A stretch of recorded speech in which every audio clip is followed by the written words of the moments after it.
하나님의 말씀은 에스겔 21장 1절에서 17절입니다. 에스겔 21장 1절. 또 여호와의 말씀이 내게 임하여 이르시되 너는 얼굴을 예루살렘으로 향하여 성소를 향하여 소리내어 이스라엘 땅에게 예언하라. 이스라엘 땅에게 이르기를 여호와의 말씀에 내가 너를 대적하여 내 칼을 칼집에서 빼어 의인과 악인을 내게서 끊을지라. 내가 의인과 악인을 내게서 끊을 터이므로 내 칼을 칼집에서 빼어 모든 육체를 남에서 북까지 치리니 모든 육체는 나 여호와가 내 칼을 칼집에서 빼낸 줄을 알지라. 칼이 다시 꽂히지 아니하리라 하셨다 하라. 인자야 탄식하되 너는 허리가 끊어지듯 탄식하라. 그들의 목전에서 슬피 탄식하라. 그들이 너게 묻기를 네가 어찌하여 탄식하느냐 하거든 대답하기를 재앙이 다가온다는 소문 때문이 각 마음이 녹으며 모든 손이 약하여지며 각 영이 쉬하며 모든 무릎이 물과 같이 약해지리라. 보라 재앙이 오나니 반드시 이루어지리라. 주 여호와의 말씀이니라 하라. 여호와의 말씀이 또 내게 임하여 이르시되 인자야 너는 예언하여 여호와의 말씀을 이같이 말하라. 칼이여 날카롭고도 빛나도다. 그 칼이 날카로움은 죽임을 위함이요 빛남은 번개같이 되기 위함이니 우리가 즐거워하겠느냐. 내 아들의 규가 모든 나무를 업신여기는도다. 그 칼을 손에 잡아 쓸만하도록 빛나게 하되 죽이는 자의 손에 넘기기 위하여 날카롭고도 빛나게 하였도다 하셨다 하라. 인자야 너는 부르짖어 슬피 울지어다. 이것이 내 백성에게 임하며 이스라엘 모든 고관에게 임함이로다. 그들과 내 백성이 함께 칼에 넘김바 되었으니 너는 내 널쩍다리를 칠지어다. 이것이 시험이라. 만일 업신여기는 규가 없어지면 어찌할까. 주 여호와의 말씀이니라. 그러므로 인자야 너는 예언하며 손뼉을 쳐서 칼로 두세 번 끝없으게 하라. 이 칼은 죽이는 칼이라. 사람들을 둘러싸고 죽이는 큰 칼이로다. 내가 그들이 낙당하여 많이 엎드러지게 하려고 그 모든 성문을 향하여 번쩍번쩍하는 칼을 세워 놓았도다. 오호라 그 칼이 번개 같고 죽이기 위하여 날카로웠도다. 칼아 모이라. 오른쪽을 치라. 뒤를 맞추라. 왼쪽을 치라. 향한 대로 가라. 나도 내 손뼉을 치며 내 분노를 다 풀리로다. 나 여호와가 말했노라. 아버지 하나님, 이 아침도 이 말씀을 통하여 표현하시고자 하는 하나님의 심정을 읽게 하여 주옵소서. 예수님 이름으로 감사하며 기도드리옵나이다. 아멘. 자, 21장 1절에서 5절까지는 보세요. 우리가 어제 제가 그렇게 20장 45절부터 그 49절까지는 그 앞에 나오는 단락과 구별됩니다. 자, 20장 45절에서 49절에는 푸른 나무와 마른 나무를 없애고 불로 태운다 하는 그와 같은 말씀입니다. 그와 같은 말씀인데, 자, 21장에 들어오면 거기에 대한 해석이 나옵니다. 푸른 나무와 마른 나무, 그것이 3절에 보시면 내 칼을 칼집에서 빼어 의인과 악인을 내게서 끊을지라. 내가 의인과 악인을 내게서 끊을 터이므로 내 칼을 칼집에서 빼었다. 자, 앞에서는 불, 그리고 푸른 나무, 물론 그 마른 나무로 이야기했고, 여기는 칼, 그리고 의인과 악인으로 말씀했습니다. 그래서 20장 45절에서 그 49절까지는 이 불과 나무로 이 비유했는 거고, 그 다음에 21장 1절에서 5절은 해석을 합니다. 그 내용이 뭔가 해석합니다. 칼을 통해서 의인과 악인이 죽는다. 이 칼은 전쟁을 상징합니다. 2절에 보니까는 인자야 너는 얼굴을 예루살렘으로 향하여 성소를 향하여 소리내어 이스라엘 땅에 하라. 예루살렘에게다 알려라. 큰 소리로 알려라. 이스라엘 땅에게 이르기를 여호와의 말씀이 내가 너를 대적하여 내 칼을 칼집에서 빼어 의인과 악인을 내게서 끊을지라. 내 칼, 하나님의 칼. 하나님의 칼은 바벨론. 하나님이 보세요. 의인법을 써서 하나님 자신을 뜻을 이모저모로 드러내주고 있습니다. 하나님은 누구십니까? 하나님의 백성이 잘못된 일을 할 적에는 그 칼로 징계하시는 분이다. 4절입니다. 내가 악인과 의인과 악인을 내게서 끊을 테므로 내 칼을 칼집에서 빼어 모든 육체를 남에서 북까지 치니 모든 육체는 나 여호와가 내 칼을 칼집에서 빼어낸 줄 알지라. 칼이 다시 꽂히지 아니하려 하셨다. 그냥 위협만 하는 칼이 아니라 그 칼은 실행하는 칼이다. 유다의 모든 백성들이 전란의 피해를 겪게 될 것을 말씀합니다. 최후 통보입니다. 최후 통보. 내 칼 바벨론에 와서 이 예루살렘 이스라엘 땅을 멸할 것이다. 그렇게 전해라. 자, 하나님이 누구십니까? 하나님은 그 심판을 알리십니다. 선지자를 통해서 알리셔서 그 백성이 심판당하기를 원치 않는 거예요. 기대하고 있습니다. 돌아오기를, 회개하기를. 이 위협을 통해서라도, 임박한 신호를 통해서라도 충돌 직전에 멈출 수 있도록 그렇게 하나님께서는 하나님의 뜻을 선지자에게 전합니다.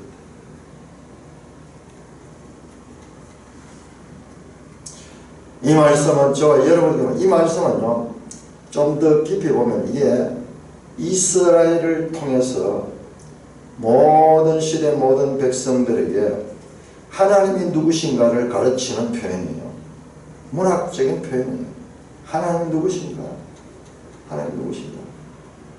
반드시 징계하고 심판하신다. 그러나 돌이키는 자에게는 하나님께서 여러 번 기회를 주신다. 여러분 삶을 통해서 경고를 주신다. 갑자기 멸망시키지 않고 사건을 통해서든지 말씀을 통해서든지 이 시대는 선지자를 직접 보내가지고 경고를 주셨다. 사인을 주셨다. 그 사인을 주시는 하나님입니다. 6절 인자여 탄식하되 너는 허리가 끊어지듯 탄식하라. 우리 에스겔을 보면은 제가 뒤에 부분도 좀 보니까 에스겔 선지자는 보통 선지자하고 또 다릅니다. 그 자신이 하나의 모델이에요. 자신이 모델. 탄식하되 너는 허리가 끊어지듯 탄식하라. 그 이스라엘의 그와 같은 그 전란의 이 고통을 네 자신도 같이 감정을 이입해서 그들의 목전에서 슬피 탄식하라. 세 번 탄식하고 그들의 목전에서 슬피 탄식하라. 그들이 네게 묻기를 네가 어찌하여 탄식하느냐 하거든 대답하기를 재앙이 다가온다는 소문 때문에. 큰 탄식을 하며 슬픈 모습을 하고 그렇게 하는 사람들이 네 왜 그러냐 그렇게 묻기를 바랍니다. 그때 대답하기를 재앙이 온다는 소문 때문에 각마음이 녹으며 모든 손이 약하여지며 이 강령이 시하며 모든 무릎이 물과 같이 약해지라. 보라, 재앙이 오나니 반드시 이루어지라. 주 여호와의 말씀이니라. 참, 마지막 하나님의 심판이 온다. 바벨론 군대가 칼처럼 와서 이 이스라엘을, 이 유다를 진멸할 것이다.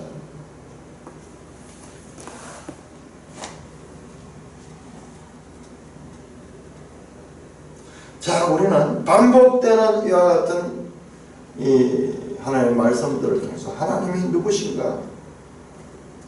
그냥 죄악을 지은 자들을 멸해버리면 그만인데 그 너희가 멸망당한다는 말씀을 반복해서 하고 있잖아요. 하나님은 악인이라도 심판받아 죽기를 원치 아니하고 하나님 심판 전에 반드시 이와 같이 사인을 보내주신다. 오늘 우리에게는요, 이 66권 말씀보다도 더 정확한 사인이 없습니다. 이 말씀을 통해서 하나님께서 우리에게 말씀하신다. 선지자를 보내가지고 직접 말씀에 더 좋을까지 그보다 우리가 더 좋아요. 그 선지자는 부분적이고 그리고 일시적으로 행동할 수밖에 없었지만 이 책은 우리가 언제든지 그리고 하나님의 온전한 뜻을 알 수 있도록 이 말씀을 주셨습니다. 재앙이 오나니 반드시 이루어지라. 주의 말씀입니다. 자, 그리고 이제 8절부터 소위 칼의 노래가 나타납니다.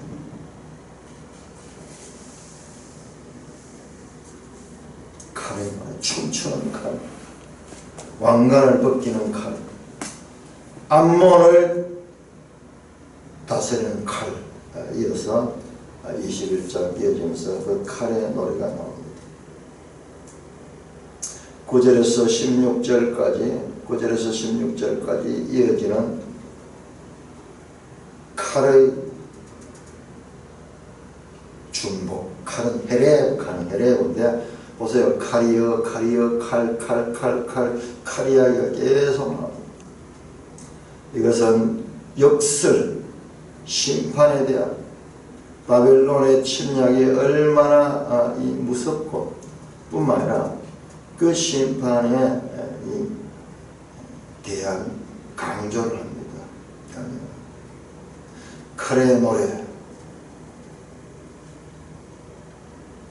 하나님께서 전쟁의 참화를 실감나게 묘사하면 그것을 당하게 될 이스라엘로 하여금 회개케 하려는 데 있습니다. 궁극적으로 하나님의 심판에 준엄함에 대비하는 뜻이 있고요. 여기 하나 더 포함하면 우리에게 하나님의 심판에 경고를 하고 있는 것입니다. 칼날은 원래 이스라엘의 무기였습니다. 출애굽기 17장에 아말렉과 이스라엘이 싸울 적이에요. 모세가 이 손을 들면은 이스라엘이 이기고 모세가 손을 내리면은 아말렉이 이기고, 그래서 아론과 훌이 모세의 양팔을 들고 있습니다. 그러니까 계속 전쟁에서 이기는 거예요. 자, 출애굽기 17장을 봅니다. 출애굽기 17장. 우리 이 부부에게는 이 출애굽기 17장이 상당히 중요한 의의를 가진 말씀이에요. 우리가 처음 시험을 당할 적에 이 말씀을 가지고 이게 적용이 되더라고요. 우리 현재 상황하고 적용이 돼가지고 17장 8절에서 16절까지가 아말렉과의 전쟁인데 13절은 여호수아가 칼날로 아말렉과 그 백성을 쳐서 무찌르니라. 14절은 여호와께서 모세에게 이것을 책에 기록하여 기념하게 하고 여호수아의 귀에 외워 들리라. 내가 아말렉을 없이하여 천하에서 기억도 못하겠다. 모세가 제단을 쌓고 그 이름을 여호와 니시라 하고 이르되 여호와께서 맹세하시기를 여호와가 아말렉과 더불어 대대로 싸우리라 하셨다 하였더라. 아말렉과 전쟁에서 이겼거든요. 그래서 아말렉이 이제 천하에서 기억도 못하게 하려 해놓고는 16절에 보면은 여호와가 아말렉과 더불어 대대로 싸우리라 하셨다 하더라. 그러니 이 아말렉과의 전쟁은요, 아말렉과의 전쟁은 상징이 상징. 이 우리 성도들이 이 땅에서 싸워야 될 전쟁의 하나의 대표적인 거라는 거예요. 그러니까 누구든지 아말렉과 더불어 싸우는 거예요. 이제 우리에게 당한 일들을 이 말씀을 통해서 해석이 되고, 어떻게 싸우느냐? 칼날로 쳐서 무찌릅니다. 13절 여호수아가 칼날로 아말렉과 그 백성을 쳐서 무찌르나. 물론 이건 전쟁을 나타내긴 하지만요, 이 칼날은 좌우의 날선 하나님의 말씀이기도 합니다.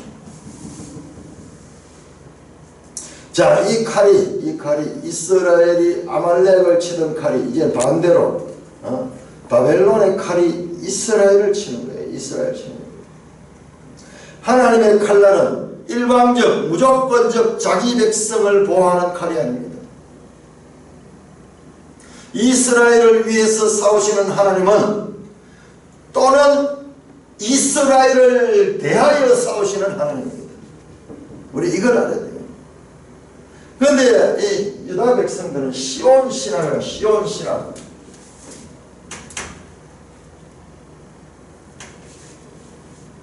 시온 신앙은 뭐냐 그러면은, 시온은 하나님의 백성이기 때문에 시온은 하나님께서 무조건 보호하신다. 하나님은 시온의 편이라는 거예요. 아니, 하나님은 시온의 편이 될 수도 있고, 또는 시온의 적군의 칼이 될 수도 있습니다. 시온이 하나님의 말씀에 순종할 때에는 시온의 편입니다. 그러나 시온이 하나님의 뜻을 어그릴 적에는 오히려 시온을 대적하는 칼로서 역사합니다. 이 시온 신학을 깨뜨려야 돼요. 이스라엘의 하나님, 이스라엘만 위하는 하나님, 그리고 다른 민족들은 지옥의 땔감처럼 여기는 하나님은 그들이 오해한 하나님이지 성경에 계시된 하나님이 아니에요. 아닙니다. 이거를 깨뜨리는데 세월이 정말 오래 걸렸어요. 성경을 근성으로 읽으니까는 잘못된 해석을 하게 되는 거예요. 지금 이 칼은요, 바벨론의 칼이에요. 이스라엘을 징계하는 칼이에요. 조건이 있습니다. 이 칼이 이스라엘의 칼이 되기 위해서는 이스라엘 하나님 말씀에 순종할 때 이 칼은 이스라엘의 칼이 될 수 있습니다. 그러나 불순종할 때 이 칼은 이스라엘을 향하는 칼이 될 수 있습니다.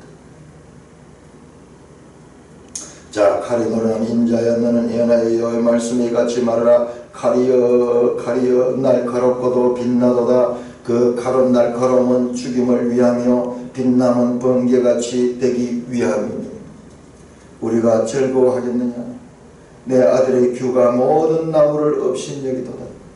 그 칼을 손에 잡아 설만하도록 빛나게 하되 죽이는 자의 손에 넘기기 위하여 날카롭고도 빛나게 하였도다 하셨다.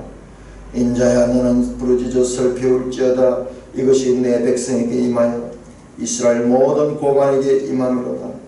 그들과 내 백성이 함께 칼에 넘겨되었으니 너는 넓적다리를 칠지어다. 이것이 시험이라. 만일 업신여기는 규가 없어지면 어찌할까. 주 여호와의 말씀이니라. 시적으로 표현된 칼의 노래입니다. 칼이 날카롭고 빛나고, 그런데 내 아들의 규가 10절 후반절 내 아들의 규가 모든 나무를 업신여기더라. 그 앞에 나왔죠. 앞에 푸른 나무, 마른 나무, 그리고 나무들을 나라에다 비유를 하기도 했는데, 아들의 규가, 내 아들의 규가 유다를 이야기합니다. 유다의 왕권이 유다의 왕권이 세상 다른 나라들을 업신여기고 그들이 스스로 교만했습니다. 교만은 패망의 선봉입니다. 우리 그리스도인들은요, 철저하게 이 교만을 쳐서 복종시켜요. 그냥 놔두면 우리도 모르게 또 교만해요. 미끄럼틀 내려가듯이 교만해져요. 그러니까 우리는 어떻게 했냐? 항상 우리 자신을 쳐서 복종시키는데요. 그것이 무엇이냐? 그것이 제일 우리 이 한국교회가 발견하고 세계교회에서 자랑할 만한 것이 바로 이 새벽 기도예요. 새벽 기도. 이건 세계 다른 나라에 없는 거예요. 우리 한국교회가 문제가 많지만 그럼에도 하나님 보시기에 가장 마음에 드는 부분이 이 부분이에요. 아직도 이 새벽 기도에는요, 이 땅에서 다 행해지고 있습니다. 매일 합니다.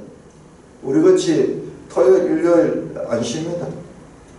1년 365일 새벽마다 이게 하나님 보시기에는 이게 큰 유럽의 교회들은요, 이게 없어요. 이게 없어요. 수요 모임도 없대요. 수요 모임. 이거 날마다 내 자신을 볼게. 좀 더 쉬자, 좀 더 눕자, 이제 좀 편하자. 아니에요. 우리 육체의 그 욕구를 과감히 털어버리면서 쉽지 않아요. 이 나이에 나도 때로는 일어날 때 힘들 때가 많이 있어요.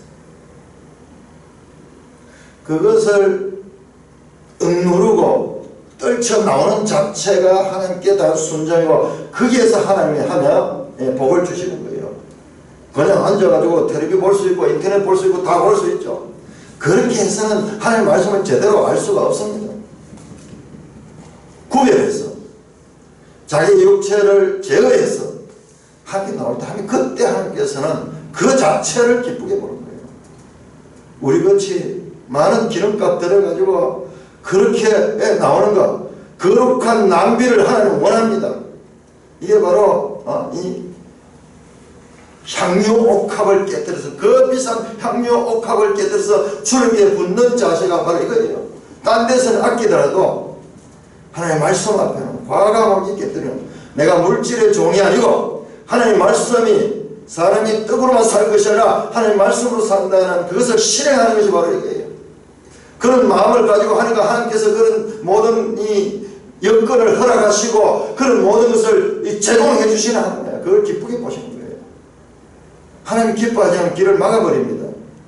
사람이 아무리 원이 있더라도 막아버립니다. 그래 하나님 보시기에 합당한 뜻이 있을 적에 하나님께서는 그 길을 열어줍니다. 기적입니다. 그게 기적이에요. 그게 기적입니다.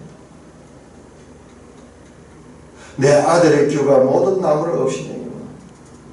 선민의식에 사로잡혀가지고 하나님은 일방적으로 자신들을 도와주실 것이라는 생각을 가지고 선민사상에 교만하게 됐어요. 교만은 패망의 선봉이다.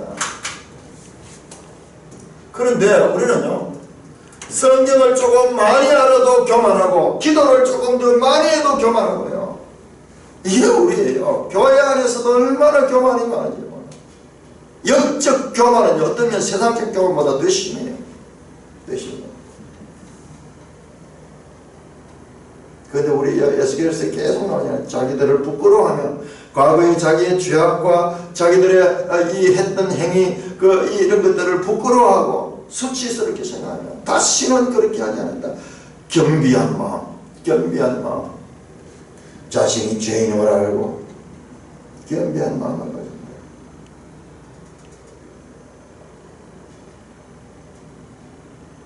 그러나 그 칼이 아주 그 날카롭고 빛난 칼이.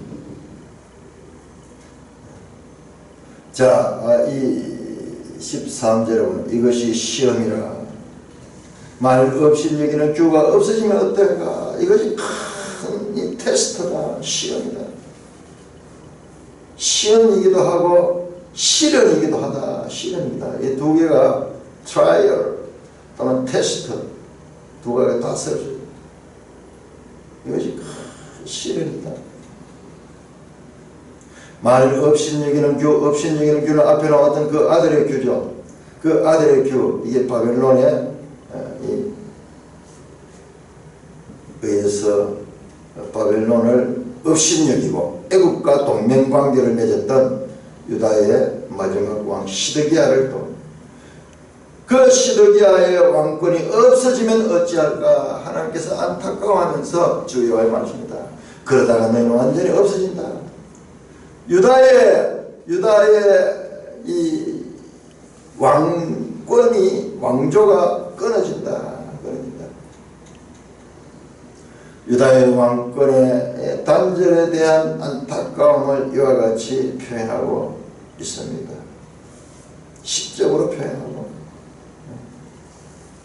그러므로 인자야 14절입니다. 너는 예언하여 손뼉을 쳐서 칼로 두세 번 끝없어지게 하라.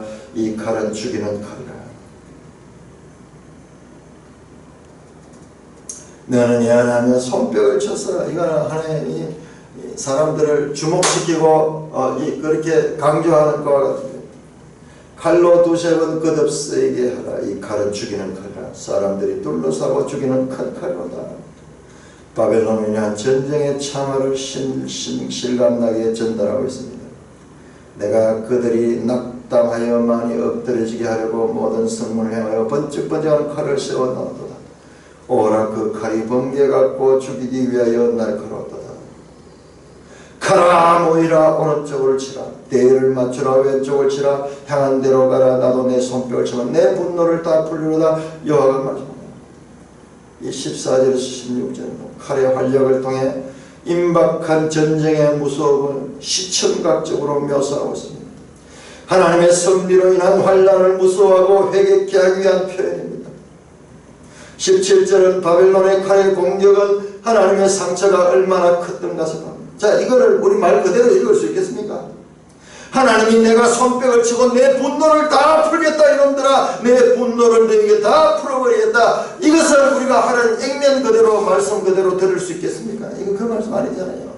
이제 알겠잖아요. 하나님의 안타까움이 반어법적으로 표현됐습니다. 반어법으로 표현된 거예요. 우리 성경을 자세히 보면 이것은 반어법이다. 반어법이다.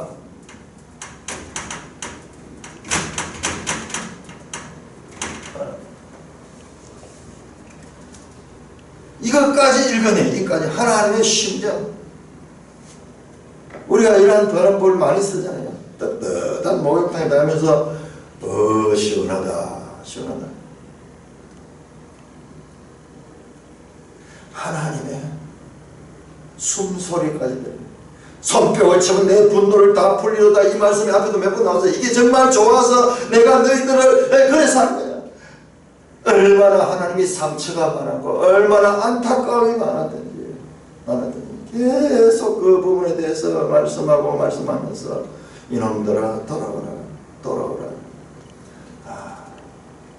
그와 같은 하나님의 심정을 우리는 읽거든. 이 심정은 그냥 읽어서 익혀지지 않는 거예요.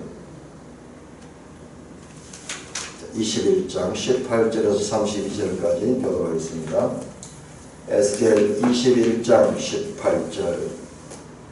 여호와의 말씀이 내게 임하여 이르시되 인자야 너는 바벨론 왕의 칼이 올 두 길을 한 땅에서 나오도록 그리되 곧 성으로 들어가는 길 어귀에다가 길이 나뉘는 지시표를 하여 칼이 암몬 족속의 라빠에 이르는 길과 유다의 견고한 성 예루살렘에 이르는 길을 그리라. 바벨론 왕이 갈래길 곧 두 길 어귀에 서서 점을 치되 화살들을 흔들어 우상에게 묻고 희생제물의 간을 살폈어. 오른손에 예루살렘으로 갈 점괘를 얻었으므로 공성대를 설치하며 입을 벌리고 죽이라 소리를 높이 외치며 성문을 향하여 공성대를 설치하고 토성을 쌓고 사다리를 세우게 되었나니 전에 그들에게 명약한 자들은 그것을 거짓 점괘로 여길 것이나 바벨론 왕은 그 죄악을 기억하고 그 무리를 잡으리라. 그러므로 주 여호와께서 이같이 말씀하셨느니라. 너희의 악이 기억을 되살리며 너희의 허물이 드러나며 너희 모든 행위의 죄가 나타났도다. 너희가 기억한 바 되었은즉 그 손에 잡히리라. 너 극악하여 중상을 당한 이스라엘 왕아, 내 날이 이르렀나니 곧 죄악의 마지막 때이니라. 주 여호와께서 이같이 말씀하셨느니라. 관을 제거하며 왕관을 벗길지라. 그대로 두지 못하리니 낮은 자를 높이고 높은 자를 낮출 것이니라. 내가 엎드러뜨리고 엎드러뜨리려니와 이것도 다시 잊지 못하리라. 마땅히 얻을 자가 이르면 그에게 주리라. 인자야, 너는 여호와께서 암몬 족속과 그의 능력에 대하여 이같이 말씀하셨다고 예언하라. 너는 이르기를 칼이 뽑히도다, 칼이 뽑히도다. 죽이며 멸절하며 번개같이 되기 위하여 빛났도다. 내게 대하여 험한 것을 보며 내게 대하여 거짓 복수를 하는 자가 너를 중상당한 악인의 모기에 두리니 이는 그의 날 곧 죄악의 마지막 때가 이름이로다. 그러나 칼을 그 칼집에 꽂을지어다. 너가 지형을 받은 곳에서 네가 출생한 땅에서 내가 너를 심판하리로다. 내가 내 분노를 내게 쏟으며 내 진노의 불을 내게 내뿜고 너를 짐승 같은 자 곧 멸에게 익숙한 자의 손에 넘기리로다. 너가 불의 습과 같이 될 것이며 네 피가 나라 가운데 있을 것이며 너가 다시 기억되지 못할 것이니 나 여호와가 말하였음이라 하라. 자, 18절에서 23절까지는요 그냥 읽어가지고 이 말을 이해하기 힘들어요. 자세히 보면요 이게 뭐냐면 바벨론 왕이 공격한 거예요. 바벨론 왕이 이제 유다를 이쪽 지역 소위 가나안 지역을 향하여 공격에 들어옵니다. 공격에. 그런데 한 나라는 바벨론의 공격을 받은 자가 암몬이라는 나라고. 자, 우리 지도체 한번 볼까요? 지도체.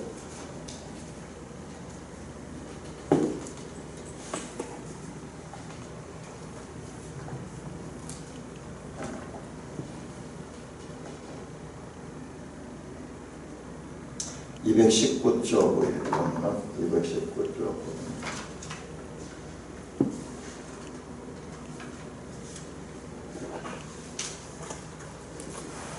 자, 암몬이 있고 그 다음에 유다가 있죠. 바벨론은 이제 저쪽 동쪽 동북 쪽에 있습니다. 동북 쪽에. 바벨론이 먼 길을 이제 와서 이쪽 지역을 진면하는 건데 암몬을 먼저 칠 것인가 유다를 먼저 칠 것인가 서로 좌우에 있잖아요. 그래서 보세요.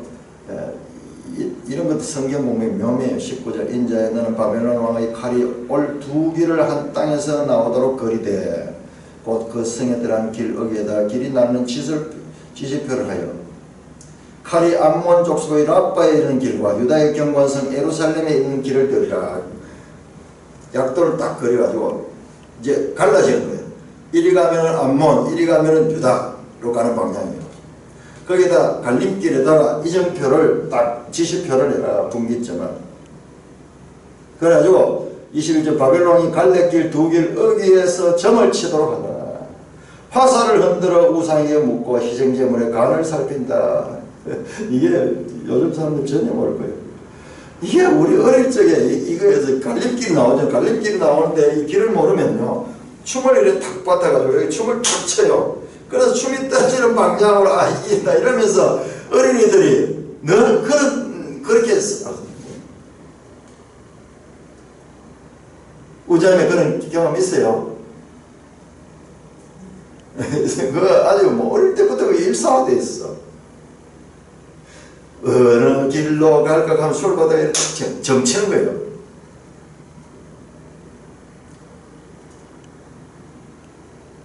앞으로 어떻게 해야 될지 이 난감한 일이 생겼을 때 점을 치는 거예요. 점을 치는 거예요. 그래서 이 두 나라 가운데 어디냐 화살을 가지고 흔들어서 이게 화살점, 화살점. 그 다음에 우상에게 묻고 또는 희생제물의 간을 살핀다. 이게 뭐냐 그러면은 이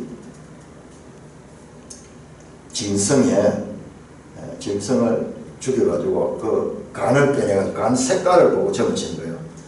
이게 아마 알렉산더 이 영화에 나왔어. 이런 게. 이 고대인들의 하나의 이 점치는 방법입니다. 그런데 22절 오른손에 예루살렘 갈 점괘를 얻었으므로 공성대를 설치하여 입을 벌리고 죽이며. 그래서 앞문으로 가지 않고 오른쪽으로 점괘가 나오도록, 오른쪽으로 점괘가 나옵니다. 점괘를 얻었으므로 공성대를 설치하고 입을 벌리고 죽이며 소리 높여 외치며 성문을 향하여 공성대, 이제 예루살렘 성을 공격하는 거예요. 예루살렘 성을 공격하는 거예요. 점괘에 의해서 23절 전에 그들에게 맹력한 자들은 그들을 거짓 점괘로 여길 것이나 바벨론은 그 죄악을 깨하고 그 무리를 잡으리라. 자, 전에 그들에게 맹약한 자는 이스라엘을 가리켜, 이스라엘, 유다를 가리켜, 유다를. 그들의 점괘를 거짓 것으로 여길 것이면 바벨론은 그 죄악을 깨하고 그 무리를 잡으리라. 하나님이요, 이 점괘를 통해서도 하는 역사하신 것, 점괘가 그렇게 나오도록 하나님께서 역사하시는 거예요. 그 수준에만 바벨론 사람들의 이 미신적인 그와 같은 그들의 수준에 맞춰 가지고 그 점괘도 하나님 뜻을 이루는 데 사용되게 하신다는 말씀입니다. 23절 후반절에 바벨론 왕은 그 죄악을 기억하고 그 무리를 잡으라. 유다와 약속을 했거든요. 마지막 시다기야를 세우면서 배반하면 너희들 이 죽음으로 응징한다 하는 이 언약을 맺었는데, 그 언약대로 바벨론 왕은 그 죄악을 기하고 그 무리를, 여기서 바벨론 왕은 일시적으로 하나님을 대표하는 그와 같은 역할을 합니다. 24절 그러므로 여호와께서 이같이 말씀하십니다. 너희 악이 기억이 되살리면 너희 허물이 드러나면 모든 행위의 죄가 다 드러난다. 너희가 기억하면 그 손에 잡히라. 바벨론에 잡힐 것을 말합니다. 너 그가 하여 중상당을 이스라엘 왕아 시드기야를 가리킵니다. 네 날이 일어나니 곧 죄악의 마지막 때니라. 주 여호와께서 같이 말씀합니다. 관을 제거하며 왕관을 벗길지라. 그대로 두지 못하니 낮은 자를 높이고 높은 자를 낮출 것이라. 내가 엎드려뜨리고 이것이 다시 있지만 마땅히 얻을 자가 이르면 그의 주라. 유다의 멸망. 아이고, 하나님 유다 멸망 이 하나를 가지고 이렇게 복잡하고 이렇게 어렵게 에레미야를 통해서도 말하고 지금 이 에스겔을 통해서도 말하고, 얼마나 이거 잘못했는 나라 하나 멸망되는가 보세요. 하나님께서 이 말씀은 얼마나 유다를 사랑하고 있는가도, 그들을 멸망받지 않기를 원하는 하나님의 심정을 우리가 읽었습니다. 인간 역사 가운데 전쟁은 끊이지 않고, 그리고 전쟁은 마치 아침과 저녁이 있는 것처럼 인간 역사 가운데는 당연한 일인데도 불구하고 왜 BC 586년에 멸망당했던 이 유다를 향해서 말하는 유도 이렇게 집중적으로 말씀하고 있는가? 1차적으로 이건 유다의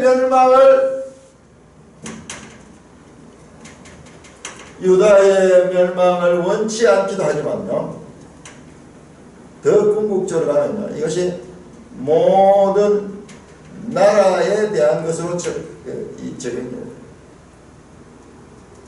그리고 이것은 하나님이 누구신가를 하나님을 알리신다. 하나님을 알리시는 그와 같은 사건입니다. 알리시는. 그래서 이 이스라엘의 역사는 하나님이 누구신가를 그 역사를 통해서 알리는 그와 같은 역할이 중요한 것입니다. 우리는 이스라엘 역사를 통해서 하나님을 알게 되는 거예요. 하나님을 알게 되는 거예요. 그 이스라엘 우리한테 참 고마운 거죠. 자, 여호와는 누군가 낮은 자를 높이고 높은 자를 낮출 것이라. 이 시드기야는 교만했습니다. 그래서 그를 낮추어버리고 낮은 자를 높입니다. 다윗의 후손으로 이 땅에 오신 예수님은 이 말구유에서 태어나시며 가장 낮은 자로 이 땅에 오십니다. 이것도 다시 있지만 마땅히 얻을 자가 이르면 그에게 주리라.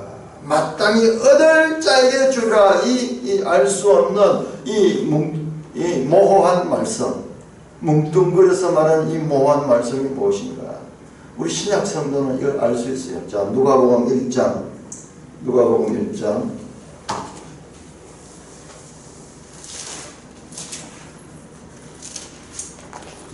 32절. 1장 30.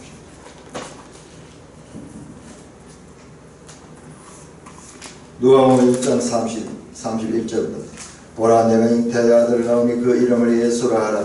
그가 큰 자가 되고 지극히 높으신 이의 아들이라 일컬어질 것이요 주께서 그 조상 다윗의 왕위를 그에게 주시니 영원히 야곱의 집을 왕으로 다스릴 것이며 그 나라가 무궁하리라.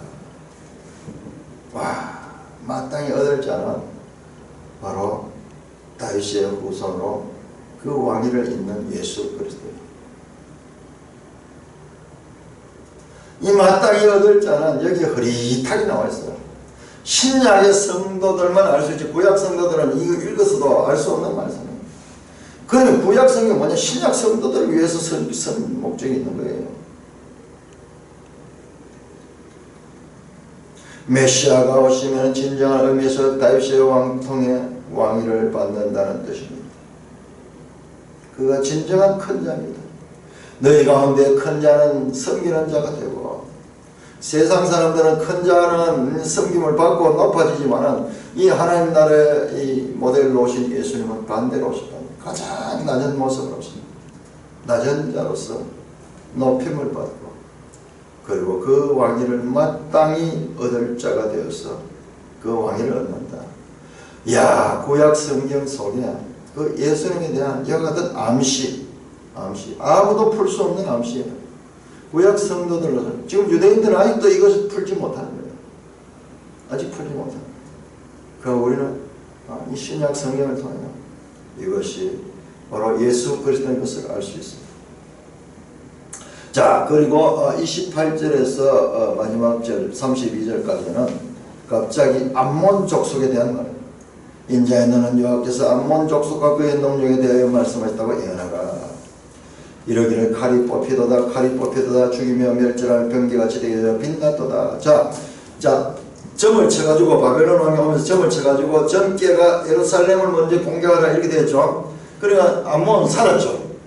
그 노도같이 밀려오는 그 바벨론 이 수만 대군들, 우리로 치면 이 청나라가 처음 등장해가지고 이 병자 호람 때 쳐들어오듯이 그야말로 강력한 세력을 가지고 말을 타고 달려오는데요.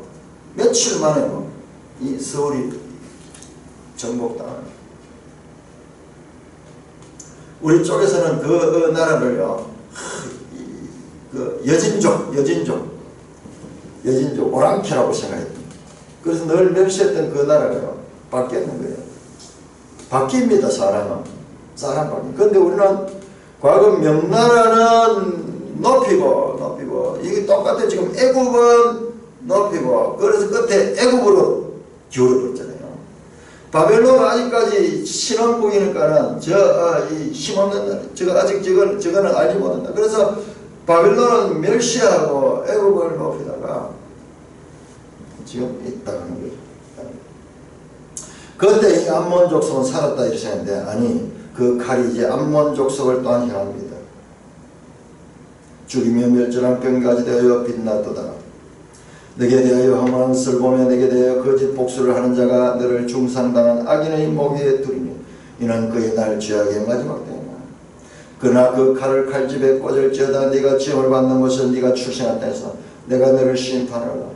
내가 내 분노를 내게 쏟으면 내 진노의 불을 내게 내뿜고 너를 짐승 같은 자 곧 멸하기에 익숙한 자의 손놈이라. 바벨론에 의해서 암몬도 멸망될 것을 말씀합니다. 32절 네가 불의 섭과 같이 될 것이며 네 피가 나라 가운데 있도록 다시는 기억하지 못할 것이니 나 여호와가 말하더라. 암몬의 멸망에 대해서. 자 보세요. 우리 지금까지 유다의 멸망에만 하나님이 관심이 있는 줄 알았는데 지금 여기 와서 암몬의 멸망에 대해서도 하나님께서 관심을 가지고 예언을 하고 있습니다. 자, 우리가 25장부터 들어가면 25장부터 32장까지는요. 참 열방에 대한 심판선, 열방에 대한 심판. 이 암몬에 대한 심판선은 이 멸망은 맛보기 앞으로 25장부터 본격적으로 날 열방의 심판의 하나의 전주곡처럼 나타나고 있습니다. 암몬. 우리는 모르잖아요. 우리는 그냥 암몬 이렇지 않지만 하나님은 아시요. 이 암몬이 누구냐? 바로 아브라함의 조카 롯의 후손들이요. 모압과 암몬, 그들이 이제 진멸당하는데 이때 이후로요 암몬 족속은 지구상에서 사라집니다. 우리 대한민국이 이렇게 지금 나라가 존재하고 있잖아요. 그런데 이 세상에는 존재했다가 없어졌던 나라들이 많이 있어요. 자, 우리 지도책 227쪽 하면 227쪽. 이게 이렇게 연결되는 거야. 227쪽을 보시면은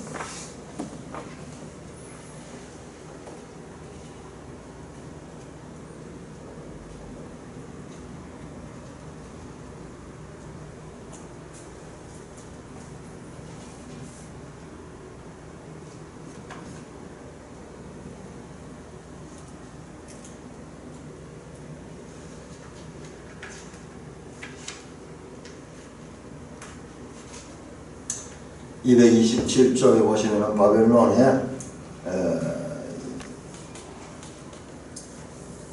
애국으로 잡혀가는 부분이요.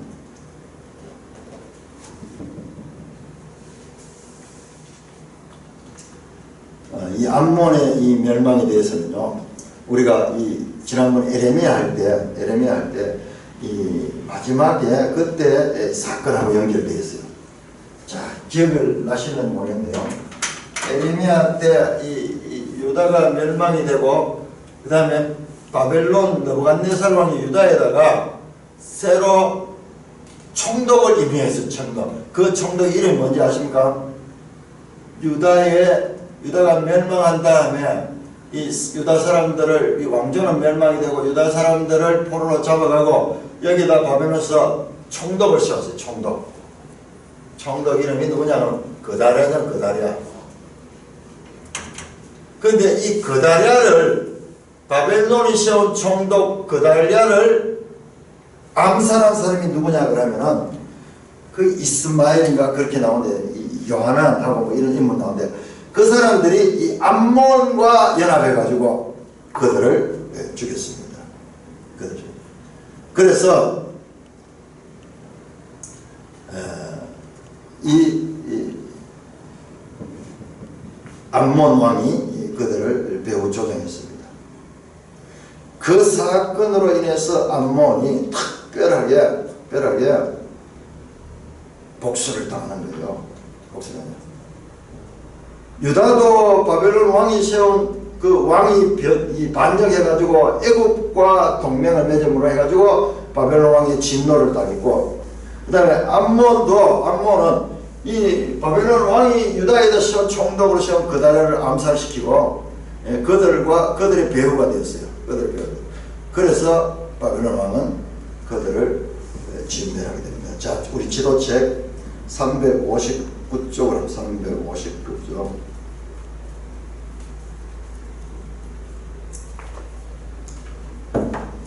(359쪽을) 보시면요.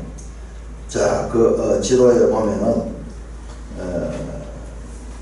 그 초록색 유다, 시리아 있고, 그 다음에 그 아래 보면 나바테아 가면 나바테아. 자, 거기에 조금 올라가면 그 빌라델비아 나오죠. 빌라델비아 해놓고 갈로 해놓고 암만 되죠. 암만. 여기 암만 가는 것이 이게 암몬하고 연결되어 있습니다. 근데 나라가 없어져, 모압이고 암몬이고 나라가 없어져 버려요. 나라가 없어지고, 나바테아라는 나라거든요. 나바테아. 예수님 때는요, 이 나바테아가 있습니다. 암몬족은 나바테아로 흡수되어 버리고 역사 가운데서 사라져 버립니다. 자, 그래서 이와 같이 이 암몬에 대한 심판도 지금 나오고 있는 것이 아주 특이합니다. 자, 멜슨 해설 한번 해설, 여기 아주 중요한 해설입니다. 해설. 18절에서 22절에 대한 해설입니다. 헛된 점괘를 통해 바벨론의 칼이 이스라엘을 향하게 만드십니다. 점괘도 하나님께 그렇게 나오도록 해버리는 거예요. 이스라엘로서는 왜 헛된 점괘를 사용하여 심판한지 항의할 수 있습니다. 그들보다 악한 바벨론에게 심판의 칼을 주신다 항변할 수 있습니다. 자, 이게 무슨 말이냐 그러면 하나님은 점 같은 거 이런 거 치지 마라 그랬거든요. 이런 무당이나 점술사 이런 것들은 죽여버려 그랬거든요. 그런데 하나님은 그 점괘를 이용해요. 그러니까 이스라엘은 항의할 수 있는 거예요. 또 그들보다 악한 바벨론에게 심판의 칼을 주신다 항변할 수 있습니다. 그럼에도 이스라엘은 자기 죄 때문에 심판받는 것을 부인할 수 없습니다.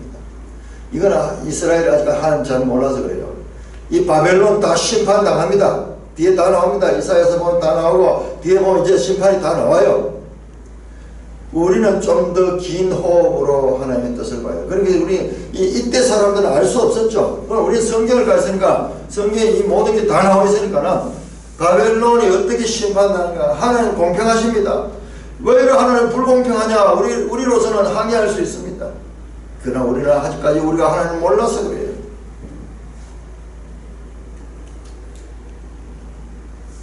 이스라엘은 자기 죄 때문에 심판받는 것을 부인할 수 없습니다.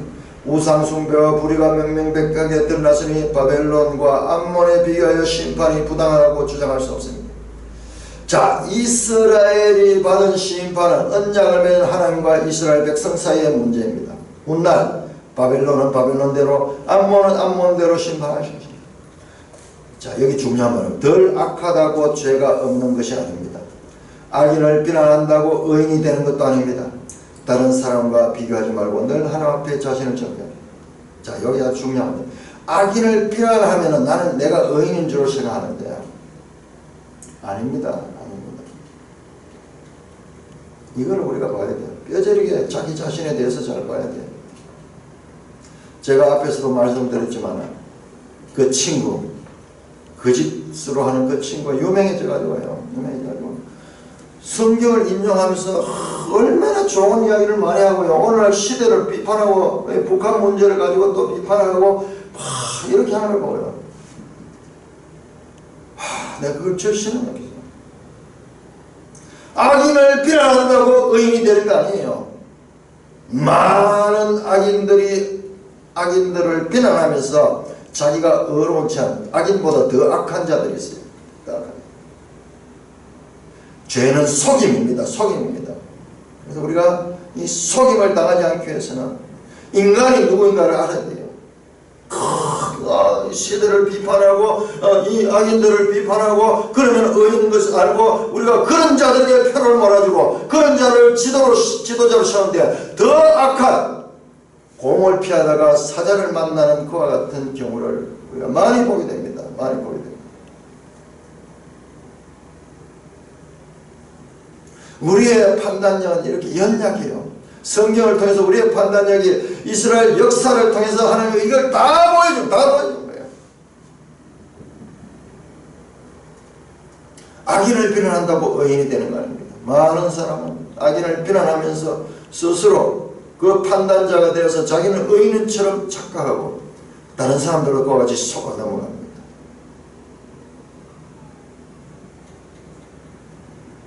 23절에서 27절의 말씀입니다. 교만한 왕을 넘어뜨립니다. 예루살렘의 악과 허물, 죄를 폭로하시고 그 악한 왕 시드기야에게 최후의 형벌을 선고하십니다. 엎드려 때린다는 말을 3번이나 반복하시면 다시 일어나지 못하도록 철저하게 심판하겠다는 의지의 표현입니다. 낮은 자를 높이고 높은 자를 낮추시는 하나님께서 교만한 예루살렘과 극악한 왕을 낮추시고 훗날 겸손한 백성을 모시고 가장 낮은 자로 오신 그리스도를 새 왕으로 세우시고 내 마음을 높이고 거만하게 행동하도록 만드는 지위, 소유, 능력은 무엇입니까? 말씀드렸듯이 이 교만은 멸망의 선봉입니다. 우리가 항상 이 부분에서 자신을 쳐서 복종하여 교만의 모습을 우리로부터 제거해야 돼요. 이 교만은요, 우리도 모르는 사이에 우리 속에서 자라나고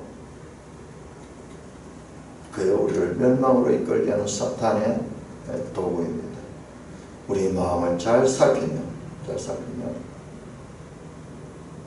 나를 거만하고 교만하게 만드는 것이 무엇인가를 잘 분별해서 우리 마음을 읽는 그와 같은 저와 여러분 되기를 주님의 이름으로 축원합니다. 찬송가 521절